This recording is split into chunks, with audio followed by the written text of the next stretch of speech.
ਵਾਹਿਗੁਰੂ ਜੀ ਕਾ ਖਾਲਸਾ ਵਾਹਿਗੁਰੂ ਜੀ ਕੀ ਫਤਿਹ। ਰਾਗ ਬਿਲਾਵਲ ਮਹੱਲਾ ਪੰਜਵਾ। ਘਰ 13ਵਾਂ। ਪੜਤਾਲ। ਇੱਕ ਓੰਕਾਰ ਸਤਿਗੁਰ ਪ੍ਰਸਾਦ। ਰਾਗ ਬਿਲਾਵਲ ਦੇ ਅੰਦਰ ਮਹੱਲਾ ਪੰਜਵਾਂ। ਪੰਜਵੇਂ ਸਰੂਪ ਸ੍ਰੀ ਗੁਰੂ ਅਰਜਨ ਦੇਵ ਸਾਹਿਬ ਮਹਾਰਾਜ ਜੀ। ਘਰ 13ਵੇਂ ਸੁਰਤਾਲ ਦੇ ਅੰਦਰ ਪੜਤਾਲ ਛੰਦ ਦੁਆਰਾ ਜਗਿਆਸੂ ਰੂਪੀ ਇਸਤਰੀ ਦੀ ਅਵਸਥਾ ਨੂੰ ਬ੍ਰਹਨੀ ਇਸਤਰੀ ਦੇ ਅਲੰਕਾਰ ਦੁਆਰਾ ਉੱਤਮ ਮੱਧਮ ਸਖੀ ਦੇ ਸੰਵਾਦ ਕਰਕੇ ਉਪਦੇਸ਼ ਉਚਾਰਨ ਕਰ ਰਹੇ ਹਨ। ਇੱਕ ਅਦੁੱਤੀ ਬ੍ਰਹਮ ਪਰਮੇਸ਼ਰ ਓੰਕਾਰ ਸਾਰਿਆਂ ਦਾ ਪ੍ਰਕਾਸ਼ਕ ਜੋ ਸਤਿਗੁਰਾਂ ਦੀ ਪ੍ਰਸਾਦ ਕਿਰਪਾ ਦੁਆਰਾ ਪ੍ਰਾਪਤ ਹੁੰਦਾ ਹੈ। ਮੋਹਨ ਨੀਂਦ ਨ ਆਵੈ ਹਾਵੈ ਹਾਰ ਕੱਜਰ ਬਸਤਰ ਅਭਰਨ ਕੀਨੇ। ਜਗਿਆਸੂ ਰੂਪੀ ਸਖੀ ਦੇ ਮੁਖ ਦੁਆਰਾ ਕਥਨ ਕਰਦੇ ਹਨ ਕਿ ਇਹ ਉੱਤਮ ਮਹਾਤਮਾ ਰੂਪੀ ਸਖੀ, ਮੋਹਨ ਮਨਾਂ ਨੂੰ ਮੋਹਿਤ ਕਰਨ ਵਾਲੇ ਪ੍ਰਭੂ ਦੇ ਵਿਛੋੜੇ ਕਰਕੇ ਮੈਨੂੰ ਸ਼ਾਂਤੀ ਇਕਾਗਰਤਾ ਰੂਪੀ ਨੀਂਦ ਨਹੀਂ ਆਉਂਦੀ ਅਤੇ ਰਾਤ ਦਿਨ ਹਾਵੈ ਝੋਰਿਆਂ ਵਿੱਚ ਬਤੀਤ ਹੁੰਦਾ ਹੈ। ਅੱਗੋਂ ਮਹਾਤਮਾ ਰੂਪੀ ਸਖੀ ਨੇ ਕਿਹਾ ਕਿ ਹੇ ਸਖੀ, ਤੂੰ ਉਸ ਦੀ ਪ੍ਰਾਪਤੀ ਲਈ ਕੋਈ ਸਾਧਨਾ ਰੂਪੀ ਸ਼ਿੰਗਾਰ ਨਹੀਂ ਕੀਤਾ ਹੋਣਾ। ਤਾਂ ਅੱਗੋਂ ਜਗਿਆਸੂ ਰੂਪੀ ਸਖੀ ਆਖਦੀ ਹੈ, ਮੈਂ ਹਰ ਹਰ ਦਾ ਉਚਾਰਨ ਰੂਪ ਹਾਰ ਆਪਣੇ ਗਲੇ ਵਿੱਚ ਪਹਿਨਿਆ ਹੈ।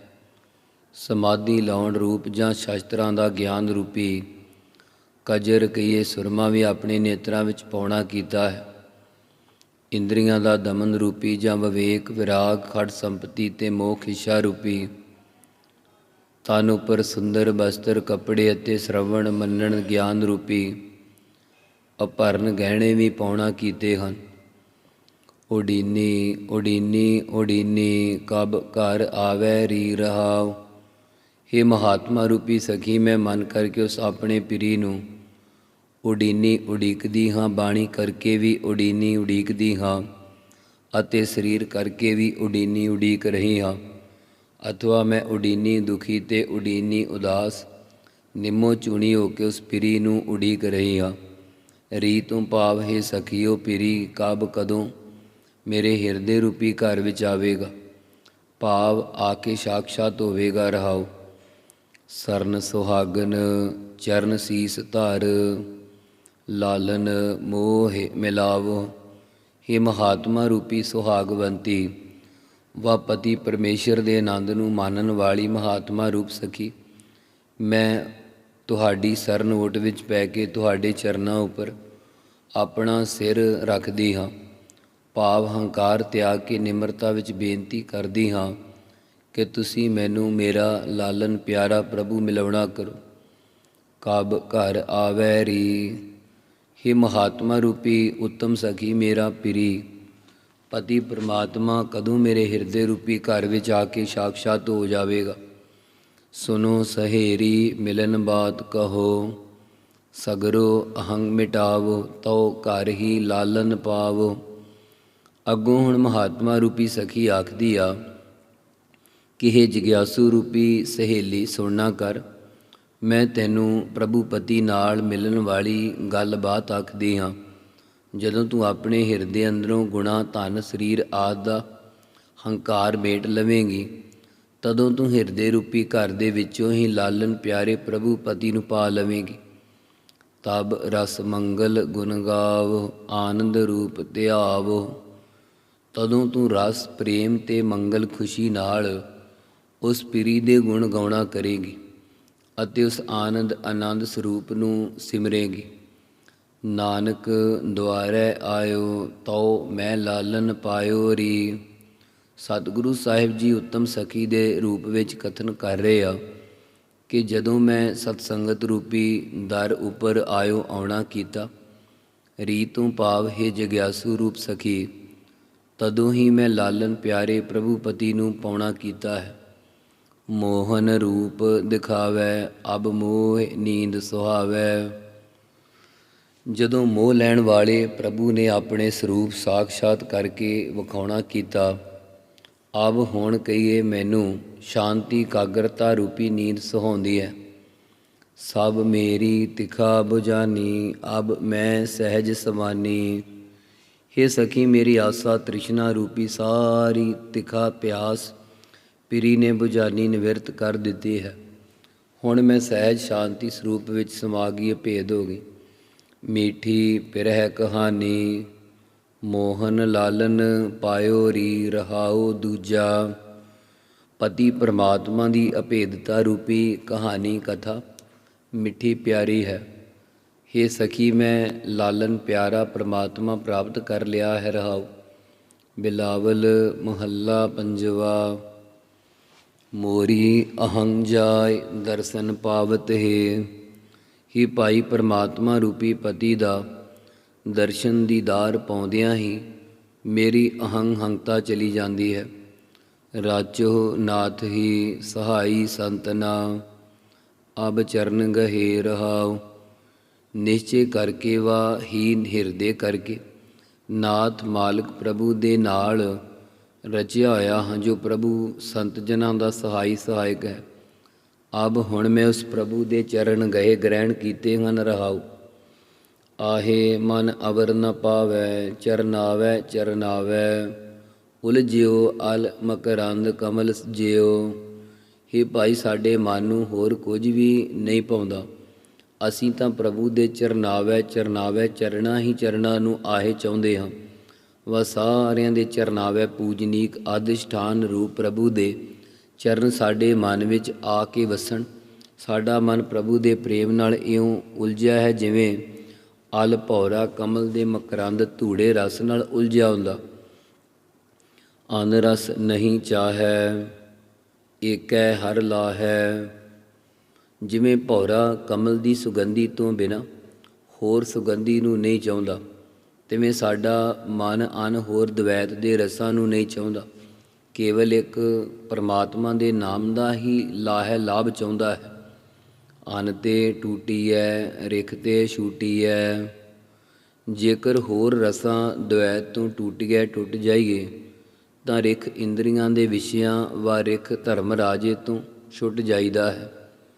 ਜਿਵੇਂ ਦੱਸਦੇ, ਜੰਗਲ ਵਿੱਚ ਇੱਕ ਬਹੁਤ ਸੀਲ ਸੁਭਾਅ ਵਾਲਾ ਰਿਖੀ ਕੁਟੀਆ ਬਣਾ ਕੇ ਉੱਥੇ ਰਿਹਾ ਕਰਦਾ ਸੀ।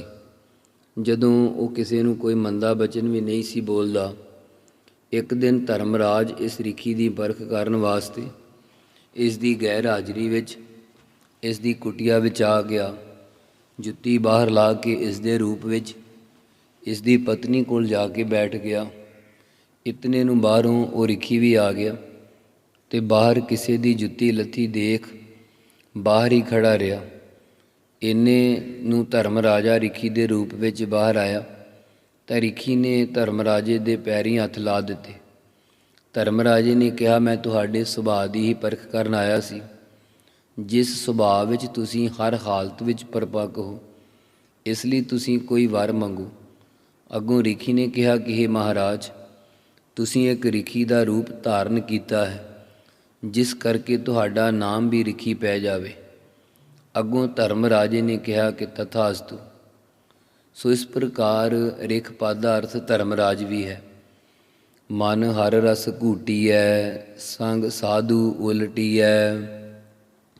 ਆਪਣੇ ਮਨ ਦੇ ਅੰਦਰ ਪਰਮਾਤਮਾ ਦੇ ਨਾਮ ਪ੍ਰੇਮ ਰਸ ਨੂੰ ਘੂਟੀਐ ਘੁੱਟ ਕਰਕੇ ਭਰੀਏ, ਭਾਵ ਧਾਰਨ ਕਰੀਏ ਅਤੇ ਸ੍ਰੇਸ਼ਟ ਮਹਾਤਮਾ ਜਨਾਂ ਦੇ ਸੰਗ ਨਾਲ ਆਪਣੇ ਜੀਵਨ ਬਿਰਤੀ ਨੂੰ ਉਲਟੀਐ ਭਾਵ ਉਲਟਾਉਣਾ ਕਰੀਏ, ਸੰਸਾਰਾਕਾਰ ਤੋਂ ਬ੍ਰਹਮਾਕਾਰ ਕਰੀਏ। ਅਨ ਨਾਹੀ ਨਾਹੀ ਰੇ ਨਾਨਕ ਪ੍ਰੀਤ ਚਰਨ ਚਰਨ ਹੈ। ਹੇ ਭਾਈ, ਸਾਡੀ ਦ੍ਰਿਸ਼ਟੀ ਵਿੱਚ ਅਨ ਹੋਰ ਮਿੱਥਿਆ ਭਾਵਨਾ ਦਵੈਤ ਆਦਿ ਨਹੀਂ ਹੈ। ਸਤਿਗੁਰੂ ਸਾਹਿਬ ਜੀ ਕਥਨ ਕਰਦੇ ਆ ਕਿ ਹੇ ਭਾਈ, ਸਾਡੀ ਤਾਂ ਚਰਨ ਪੂਜਨੀਕ ਪਰਮਾਤਮਾ ਦੇ ਚਰਨਾਂ ਕਮਲਾਂ ਨਾਲ ਹੀ ਪ੍ਰੀਤੀ ਲਿਵ ਲੱਗੀ ਹੈ। ਰਾਗ ਬਿਲਾਵਲ ਮਹੱਲਾ ਨਾਵਾ ਦੁਪਦੇ। ਇੱਕ ਓਅੰਕਾਰ ਸਤਿਗੁਰ ਪ੍ਰਸਾਦ। ਜਿਸ ਸਮੇਂ ਸ੍ਰੀ ਗੁਰੂ ਤੇਗ ਬਹਾਦਰ ਸਾਹਿਬ ਜੀ ਬਿਹਾਰ ਦੇ ਇਲਾਕੇ ਵਿੱਚ ਸੰਗਤਾਂ ਨੂੰ ਦਰਸ਼ਨ ਉਪਦੇਸ਼ ਦੇ ਕੇ ਨਿਹਾਲ ਕਰ ਰਹੇ ਸਨ, ਤਦੋਂ ਉੱਥੇ ਕੋਈ ਸੰਗਤਾਂ ਨੇ ਸਤਿਗੁਰਾਂ ਦੇ ਚਰਨਾਂ ਉੱਪਰ ਨਮਸਕਾਰ ਕਰਕੇ ਬੇਨਤੀ ਕੀਤੀ ਕਿ ਸਤਿਗੁਰੂ ਜੀ, ਸਾਡੇ ਦੁੱਖ ਨਹੀਂ ਮਿਟਦੇ, ਤੁਸੀਂ ਕਿਰਪਾ ਕਰਕੇ ਸਾਡੇ ਦੁੱਖਾਂ ਨੂੰ ਮੇਟਣਾ ਕਰੋ। ਤਦੋਂ ਰਾਗ ਬਿਲਾਵਲ ਦੇ ਅੰਦਰ ਮਹੱਲਾ ਨਾਵਾ ਭਾਵ ਨਾਵੇਂ ਸਤਿਗੁਰੂ ਤੇਗ ਬਹਾਦਰ ਸਾਹਿਬ ਜੀ ਦੋ ਦੋ ਪਦਿਆਂ ਵਾਲੇ ਸ਼ਬਦ ਉਚਾਰਨ ਕਰਕੇ ਪਾਵਨ ਉਪਦੇਸ਼ ਬਖਸ਼ਿਸ਼ ਕਰ ਰਹੇ ਆ। ਇੱਕ ਅਦੁੱਤੀ ਬ੍ਰਹਮ ਵਾਹਿਗੁਰੂ ਓੰਕਾਰ ਸਾਰਿਆਂ ਦਾ ਪ੍ਰਕਾਸ਼ਕ, ਜੋ ਸਤਿਗੁਰਾਂ ਦੀ ਪ੍ਰਸਾਦ ਕਿਰਪਾ ਦੁਆਰਾ ਪ੍ਰਾਪਤ ਹੁੰਦਾ ਹੈ। ਦੁੱਖ ਹਰਤਾ ਹਰ ਨਾਮ ਪਛਾਨੋ, हे ਭਾਈ, ਸਾਰੇ ਦੁੱਖਾਂ ਨੂੰ ਹਰਤਾ ਨਾਸ਼ ਕਰਨ ਵਾਲਾ ਹਰ ਪ੍ਰਮਾਤਮਾ ਦਾ ਨਾਮ ਸਤਿਗੁਰਾਂ ਦੁਆਰਾ ਪਛਾਨਣਾ ਕਰੋ। ਅਜਾ ਮਲ ਗਨਕਾ ਜਿਹ ਸਿਮਰਤ, ਮੁਕਤ ਭਏ ਜੀ ਜਾਨੋ ਰਹਾਉ। हे ਭਾਈ, ਜਿਸ ਨਾਮ ਨੂੰ ਅਜਾਮਲ ਤੇ ਗਨਕਾ ਆਦ ਅਨੇਕਾਂ ਪਾਪੀ ਸਿਮਰਦਿਆਂ ਕਲਿਆਣ ਨੂੰ ਪ੍ਰਾਪਤ ਹੋਏ, ਉਸ ਨਾਮ ਨੂੰ ਤੁਸੀਂ ਹਿਰਦੇ ਵਿੱਚ ਜਾਣਨਾ ਕਰੋ ਰਹਾਉ। ਗਜ ਕੀ ਤਰਾਸ ਮਿਟੀ ਛਿਨਹੁ ਮਹਿ, ਜਬ ਹੀ ਰਾਮ ਪਖਾਨੋ। ਫਿਰ ਉਸ ਵੇਲੇ ਗਜ ਹਾਥੀ ਦੀ ਤਰਾਸ ਖੌਫਤਾਈ ਇੱਕ ਛਿਨ ਵਿੱਚ ਹੀ ਮਿਟ ਗਈ, ਨਿਮਿਰਤ ਹੋ ਗਈ। ਤਦੋਂ ਨਿਸ਼ਚੇ ਕਰਕੇ ਹਾਥੀ ਨੇ ਰਾਮ ਪ੍ਰਮਾਤਮਾ ਦਾ ਨਾਮ ਬਖਾਨੋ ਉਚਾਰਨ ਕੀਤਾ ਸੀ। ਨਾਰਦ ਕਹਿਤ ਸੁਨਤ ਧਰੂ ਬਾਰਕ, ਭਜਨ ਮਾਹਿ ਲਪਟਾਨੋ। ਨਾਰਦ ਮੁਨੀ ਦਾ ਕਥਨ ਕੀਤਾ ਹੋਇਆ ਨਾਮ ਦਾ ਉਪਦੇਸ਼ ਸੁਣਦਿਆਂ ਬਾਰਕ ਬਾਲਕ ਧਰੂ ਪਰਮਾਤਮਾ ਦੇ ਭਜਨ ਸਿਮਰਨ ਵਿੱਚ ਲਪਟਾਨੋਂ ਲਪਟ ਗਿਆ। ਭਾਵ ਪ੍ਰੇਮ ਸਹਿਤ ਭਜਨ ਵਿੱਚ ਲੀਨ ਹੋ ਗਿਆ। ਅਚਲ ਅਮਰ ਨਿਰਭੈ ਪਦ ਪਾਇਓ, ਜਗਤ ਜਾਹੇ ਹੈਰਾਨੋ। ਅਤੇ ਫਿਰ ਉਸਨੇ ਅਚਲ ਚੱਲਣ ਤੋਂ ਰਹਿਤ, ਅਮਰ ਸਰਨ ਤੋਂ ਰਹਿਤ ਅਤੇ ਨਿਰਭੈ ਭੈ ਤੋਂ ਰਹਿਤ ਪਦਵੀ ਨੂੰ ਪਾ ਲਿਆ, ਜਿਸ ਗੱਲ ਨੂੰ ਜਾਣ ਕੇ ਸਾਰਾ ਜਗਤ ਸੰਸਾਰ ਹੀ ਹੈਰਾਨੋ ਅਚਰਜ ਹੋ ਗਿਆ। ਨਾਨਕ ਕਹਿਤ ਭਗਤ ਰਸ਼ਕ ਹਰ, ਨਿਕਟ ਤਾਹਿ ਤੁਮ ਮਾਨੋ।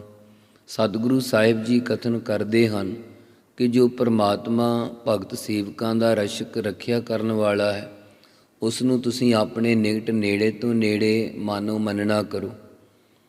ਬਿਲਾਵਲ ਮਹੱਲਾ ਨਾਵਾ, ਹਰ ਕੇ ਨਾਮ ਬਿਨਾ ਦੁੱਖ ਪਾਵੈ। हे ਭਾਈ, ਹਰ ਪ੍ਰਮਾਤਮਾ ਦੇ ਨਾਮ ਸਿਮਰਨ ਤੋਂ ਬਗੈਰ ਜੀਵ ਜੰਮਣ ਮਰਨ ਦਾ ਦੁੱਖ ਹੀ ਪ੍ਰਾਪਤ ਕਰਦਾ ਹੈ। ਭਗਤ ਬਿਨਾ ਸਹਿਸਾ ਨਹਿ ਚੂਕੈ, ਗੁਰ ਇਹ ਭੇਦ ਬਤਾਵੈ ਰਹਾਉ। हे ਭਾਈ, ਪ੍ਰਮਾਤਮਾ ਦੀ ਭਗਤੀ ਕੀਤੇ ਤੋਂ ਬਗੈਰ ਜੀਵ ਦਾ ਪ੍ਰਮਾਣਗਤ ਪਰਮੇਗਤ ਆਦਿ ਸੰਸਾ ਚੁੱਕਿਆ ਨਹੀਂ ਜਾਂਦਾ। ਇਸ ਭੇਦ ਰਾਜ ਨੂੰ ਗੁਰੂ ਹੀ ਬਤਾਵੈ ਦੱਸਦਾ ਹੈ ਰਹਾਉ। ਕਹਾ ਭਇਓ ਤੀਰਥ ਬ੍ਰਤ ਕੀਏ, ਰਾਮ ਸਰਨ ਨਹੀਂ ਆਵੈ। ਇਹ ਭਾਈ, ਕਹਾ ਕੀ ਹੋ ਗਿਆ ਜੇ ਕਿਸੇ ਨੇ ਤੀਰਥਾਂ ਦੀ ਯਾਤਰਾ ਅਤੇ ਬ੍ਰਤ ਵਰਤ ਨਿਯਮ ਆਦਿ ਸਾਧਨ ਕੀਤੇ ਹੋਣ, ਪਰ ਜੇਕਰ ਉਹ ਰਾਮ ਪ੍ਰਮਾਤਮਾ ਦੀ ਸਰਨ ਓਟ ਵਿੱਚ ਨਹੀਂ ਆਉਂਦਾ ਤਾਂ ਉਤਨਾ ਚਿਰ ਉਹ ਪ੍ਰਮਾਤਮਾ ਦੀ ਪ੍ਰਾਪਤੀ ਕਰਕੇ ਨਿਹਾਲ ਨਹੀਂ ਹੋ ਸਕਦਾ। ਜੋਗ ਜਗ ਨਿਹਫਲ ਤਿਹ ਮਾਨੋ, ਜੋ ਪ੍ਰਭ ਜਸ ਬਿਸਰਾਵੈ। हे ਭਾਈ, ਉਸ ਮਨੁੱਖ ਦਾ ਜੋਗ ਸਾਧਨ ਤੇ ਜਗ ਆਦ ਕਰਮ ਨਿਹਫਲ ਵਿਅਰਥ ਮੰਨਣਾ ਕਰੋ, ਜਿਹੜਾ ਪ੍ਰਮਾਤਮਾ ਦਾ ਜਸ ਕੀਰਤਨ ਬਿਸਰਾਵੈ, ਭੁਲਾ ਦਿੰਦਾ ਹੈ। ਮਾਨ ਮੋਹ ਦੋਨੋਂ ਕਉ ਪਰ ਹਰ, ਗੋਬਿੰਦ ਕੇ ਗੁਣ ਗਾਵੈ।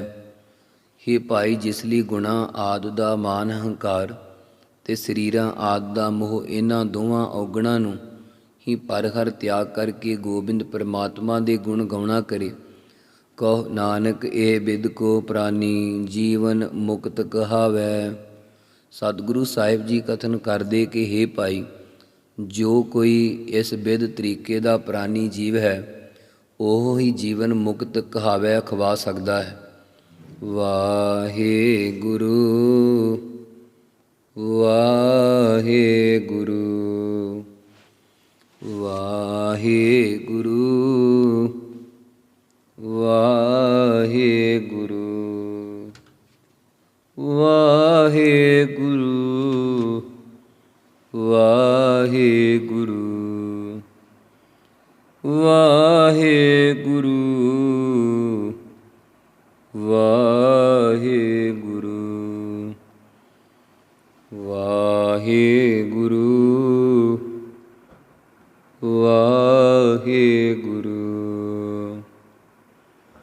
ਵਾਹਿਗੁਰੂ ਵਾਹਿਗੁਰੂ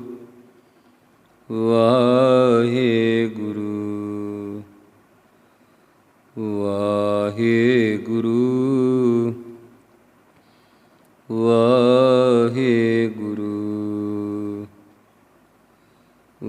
ਵਾਹਿਗੁਰੂ ਵਾਹਿਗੁਰੂ ਵਾਹਿਗੁਰੂ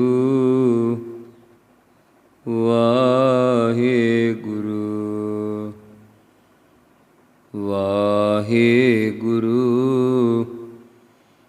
ਵਾਹਿਗੁਰੂ ਵਾਹਿਗੁਰੂ ਵਾਹਿਗੁਰੂ ਜੀ ਕਾ ਖਾਲਸਾ ਵਾਹਿਗੁਰੂ ਜੀ ਕੀ ਫਤਿਹ।